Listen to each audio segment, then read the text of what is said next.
Abdu'l-Baha friends!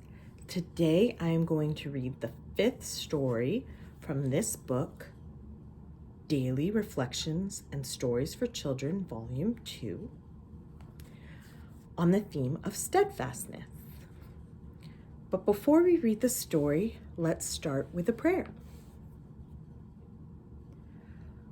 Direct then his eyes, O my God, towards the horizon of thy loving kindness, and make steadfast his heart in its attachment to thee, and unloose his tongue to praise thee, and make him able to hold fast the cord of thy love, and to cling to the hem of thy bounteousness, and to proclaim thy name amidst thy creatures, and to recount thy virtues throughout thy realm, in such wise that no obstacle will deter him from turning to thy name, the all-bountiful, and no veil shut him out from thee, in whose hands is the dominion of utterance and the kingdom of all names and attributes. This story is called The Most Great Prison. Baha'u'llah, Abdu'l-Baha, and the family lived in Constantinople for about 3.5 months. Then they were sent to Adrianople, where they lived for almost 5 years.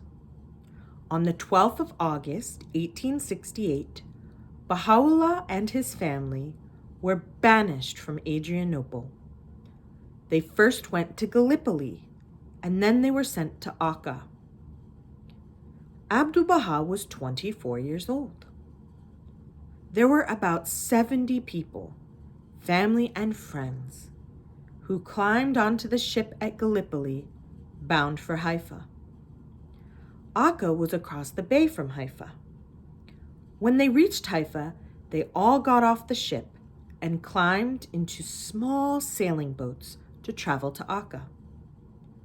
Once they arrived in Akka, there was no place to dock the boats. The only way to get ashore was to climb out of the boats and wade to the land. The governor ordered men to carry the women on their backs.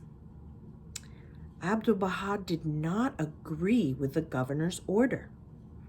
Instead, he was one of the first to get to the shore. He found a chair, and with the help of another man, carried the women ashore on it. It was the last day of August, the middle of summer, and extremely hot, when they landed beneath the gloomy walls of Akka. Akka was a prison city where only the worst criminals were sent. When the Baha'is arrived in Akka, Baha'u'llah decided to call it the Most Great Prison. The air smelled terrible, and the water and the streets stank. When the Baha'is entered the barracks, huge doors were closed and bolted behind them. They were led to a room, walking through mud almost as high as their ankles. There was nothing to sit or lie down on. The first night, they were not given any food or water. They even begged for water, but no one gave them any. Very soon, the diseased air of Akka and the unhealthy state of the place began to affect them. Everyone except 2 people got very sick. 3 died. Abdu'l-Baha took care of the sick. He washed, fed, and nursed them. He protected his father and faced the rudeness and anger of the people who lived in Akka. He held his ground against the brutal and cruel guards and officials. He never gave up. And now let's read a writing on the theme of steadfastness. Verily, the Abha beauty made a promise to the beloved who are steadfast in the covenant, that he would reinforce their strivings with the strongest of supports and succor them with his triumphant might.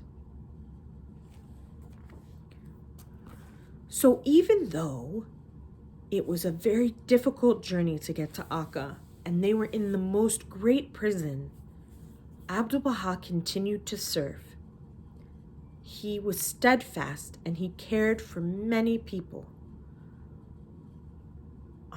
And he supported Baha'u'llah and his family and all the faithful people.